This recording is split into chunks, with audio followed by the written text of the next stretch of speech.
प्राचीन भारत का महाचंद्र राज्य एक अत्यधिक समृद्ध और शक्तिशाली राज्य था। इस राज्य के महान राजा शत्रुजीत थे, जिनका शासन सम्राटों के लिए आदर्श था। राजा शत्रुजीत की पत्नी रानी मेघा थी और उनका एक पुत्र था ऋतुध्वज, जो न केवल रूप और बल में अत्यंत सक्षम था, बल्कि ज्ञान और नीति में भी समृद्ध था। वह बचपन से ही अपने पिता की तरह एक महान राजा बनने का सपना देखता था। उसका मन न केवल शाही महलों में था, बल्कि प्रजा की भलाई में भी वह गहरी रुचि रखता था। राज्य में जब भी कोई कठिनाई आती, राजा शत्रुजीत का दिल दुखता था और वह जल्द ही समाधान खोजने की कोशिश करते। उनके दरबार में बहुत से मंत्रियों और पंडितों की सभा होती थी, जो राज्य की स्थिति पर विचार करते और उचित निर्णय लेते थे। लेकिन एक दिन राज्य के एक दूरस्थ गांव से एक दिनहीन ब्राह्मण दरबार में आया और उसने राजा शत्रुजीत से कहा, महाराज, राज्य के उत्तर दिशा में एक घना और भयावह जंगल है, जिसमें एक राक्षस का वास है। उसकी शक्ति बहुत बढ़ गई है और वह जल्द ही आपके राज्य की शांति को नष्ट कर सकता है।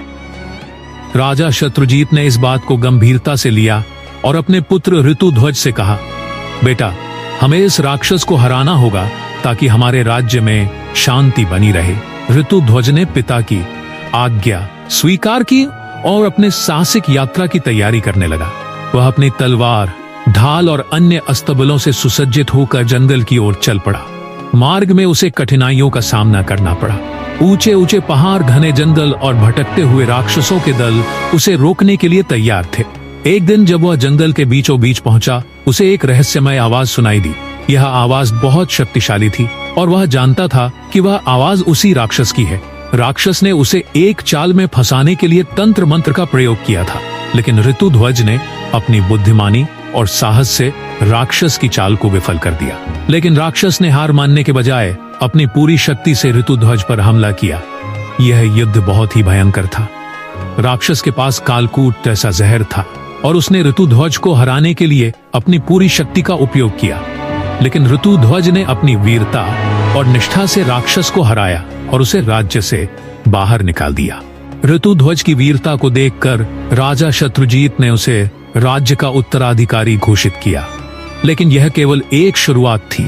जैसे जैसे समय बीतता गया, ऋतुध्वज ने अपने पिता के मार्गदर्शन में राज्य का शासन संभाला, लेकिन उसकी यात्रा केवल युद्धों तक सीमित नहीं रही। एक दिन राज्य के एक छोटे से गांव से एक वृद्ध महिला राजा शत्रुजीत के दरबार में आई और उसने कहा, महाराज, मेरी बेटी का अपहरण कर लिया गया है। वह एक राक्षस के द्वारा पाताल लोक में बंदी बनाई गई है। राजा शत्रुजीत ने ऋतुध्वज को इस चुनौती को स्वीकार करने के लिए भेजा। ऋतुध्वज ने फिर से अपनी तलवार उठाई और इस बार वह पाताल लोक की ओर बढ़ने लगा। पाताल लोक में प्रवेश करने के लिए उसे खतरनाक गुफाओं और भयानक रास्तों को पार करना पड़ा। वहां उसे कई अन्य राक्षसों से भी सामना हुआ, लेकिन वह कभी हार नहीं मानता था। पाताल लोक में पहुंचने के बाद वह एक गहरी और रहस्यमय गुफा में घुसा, जहां उसने उस महिला को बंदी बना देखा। गुफा में उसे मदालसा नाम की एक सुंदर महिला मिली, जो राक्षस द्वारा अपहृत की गई थी। मदालसा ने बताया कि वह एक समय में इस राज्य की राजकुमारी थी, लेकिन एक जादुई शक्ति द्वारा उसे बंदी बना लिया गया था। ऋतुध्वज ने उसे मुक्त किया और उसकी मदद करने का वादा किया। वो दोनों मिलकर राक्षस के किले में घुसे, जहां एक और भयंकर युद्ध हुआ। राक्षस ने अपने सभी दुष्ट तंत्रों और शक्तियों का उपयोग किया, लेकिन ऋतुध्वज के साहस और मदालसा की जादुई सहायता से वह पराजित हो गया। मदालसा ने ऋतुध्वज से कहा, तुमने मुझे बचाया है और अब मैं तुम्हारे साथ हमेशा के लिए रहूंगी। ऋतुध्वज और मदालसा ने पाताल लोक से बाहर आकर राज्य लौटने का निर्णय लिया, लेकिन रास्ते में एक और संकट आ खड़ा हुआ। इस बार पाताल के राक्षसों का एक और दल राज्य पर आक्रमण करने आ रहा था। ऋतुध्वज ने मदालसा और राज्य के वीर योद्धाओं के साथ मिलकर उस आक्रमण का मुकाबला किया। युद्ध बहुत भीषण था, लेकिन ऋतुध्वज और उसकी सेना ने अपनी निष्ठा और बलिदान। राज्य में शांति के बाद ऋतुध्वज और मदालसा ने विवाह किया और एक साथ राज्य का शासन करने लगे।